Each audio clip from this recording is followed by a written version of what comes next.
আমাদের প্ল্যানটা ছিল কি, আমরা ভাবনা চিন্তা করলাম দিনের বেলা ঠাকুর দেখে রাত্রের বেলা শুধু লাইটিংগুলো দেখবো।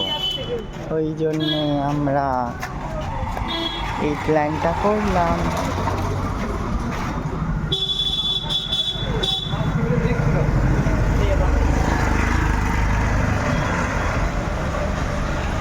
তার জন্য এখন ভিড়টা অনেক কমও আছে।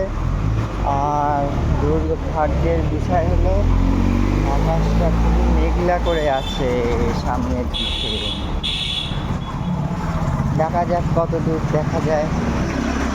এখন পর্যন্ত 3-4টে দেখা হয়েছে, এরপরে আরও দেখতে চাই। আর সামনের অবস্থাটা ঠিক এরকম।